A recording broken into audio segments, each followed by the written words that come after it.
The topic tonight is very dear to my heart because I'm an animal lover, and the thought of knowing that animals are abused for dog fighting, for being put into puppy mills makes me sick. So I decided to do a show with a young woman by the name of Debbie Trejo, who has done a remarkable work in trying to find homes for unwanted animals, with also Linda Blair, the actress, who is also an animal activist, and Debbie and Danny Trejo, the actor, are all together trying to make people aware of what's going on out there. We can't just sit and listen. We can't just turn our head and not do anything. Just if we all did just a little something, these poor animals would have homes and the abuse would stop. And I'm very happy to be able to have Debbie Trejo tonight as my guest on Jodie in Malibu.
Welcome to Jodie in Malibu. I'm Jodie, and my guest today is Debbie Trejo. I want to welcome you to the show. Thank you. And that poster that was just up is terrific. Thank you. And that's you and your husband, Danny Trejo.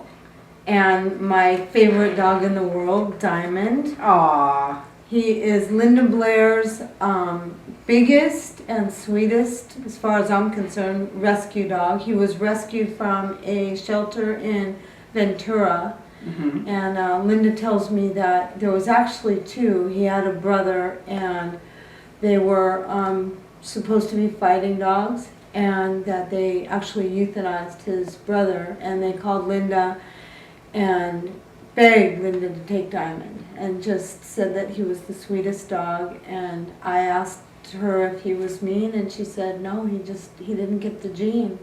But you know, they were able to drive the brother crazy. So Diamond is with Linda? Diamond is with Linda Blair at her wellness center off of Red Rover Mine Road in Acton. Mm-hmm. He is up for adoption now. I believe he's a couple of years old. I'm not sure of his age.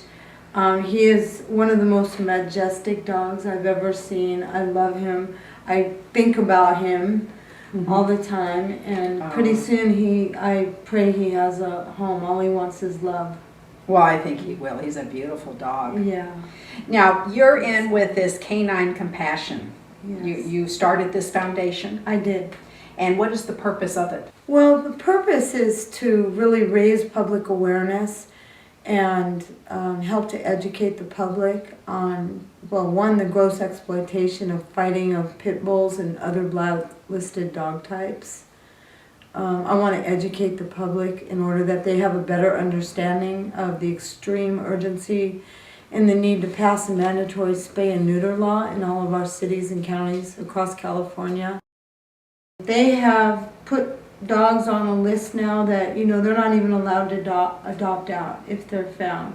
I think Palmdale, Lancaster, they're given a few days to find the owner, and certain dogs are just, as I said, blacklisted, bad dog types, and they really just want to eliminate them. And sadly, that's man's doing. You know, I mean, they had, going back to Spanky and our gang and police officers in the 1890s. You see pictures of them with their pit bull dogs, and we've bred the aggression in them more and more and more, and now It's the people's fault. oh yeah. And I saw you this week with your husband, Danny, Yes. on KCAL. And that was regarding, had something to do with the court case of these dogs? Well, I found out about this ridiculous case where there was 100 or more dogs that were taken from these two women. They were hoarding, the charge was they were hoarding dogs and cruelty to them. Case isn't over, and they want to hold them for evidence. Now, what did these women do with these dogs?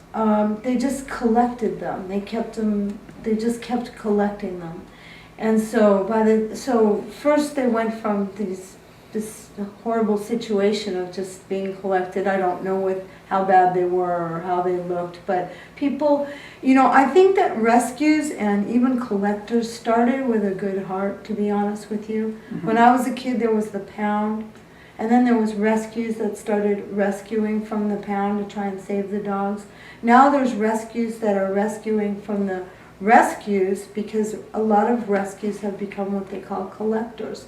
They get some money, or they have a good heart and they just can't say no, so they're kept in conditions that, quite honestly, I think it's probably have been better to euthanize them, because they'll stay in cages. I know some dogs that have lived in little cages and not gotten out for 7 and 8 years. It's horrible.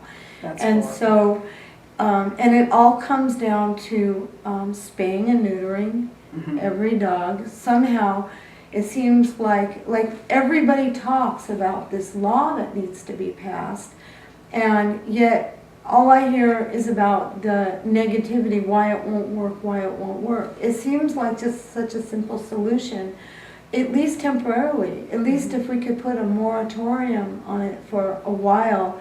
Last year I understood that over 7 million dogs were euthanized, or animals were euthanized in California alone last year. I mean, we've got to bring the numbers down. That's right. And I mean, for years, I mean, all you hear is you have to, get them neutered, you have to get them, I don't understand why people aren't doing this.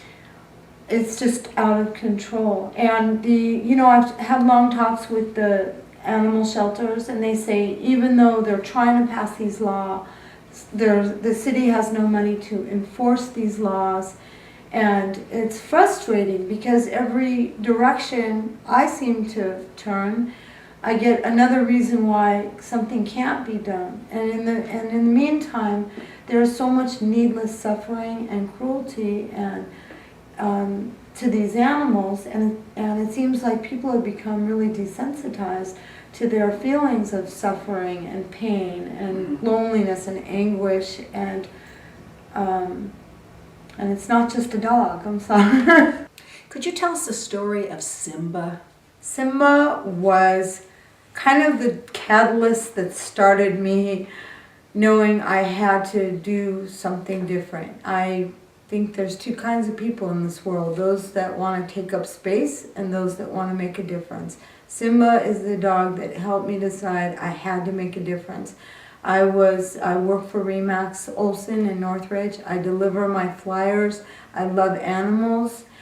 I found out that there was a really bad need for, they were freezing in the winter. The West Valley shelter was under construction. It was very cold. So I just started making a plea to my marketing area to help me collect blankets and towels, and I was bringing them there every week. And one day I was going out and Simba was coming in, and I noticed that the girls in the office just loved this dog. They had Simba in the office, and all the dog wanted to do was to give love to them. They'd have him out in the office. And then I saw his back, and I about threw up. It was all burned up. And it looked like, I don't really know, they don't know what was done to him, but it looked like acid or chemical or something like that.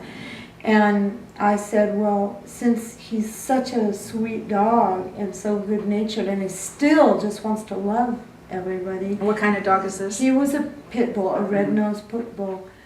He should get a home. And they said, probably not. And I asked them why, and they said, because he's a pit bull. And we're just overrun by pit bulls right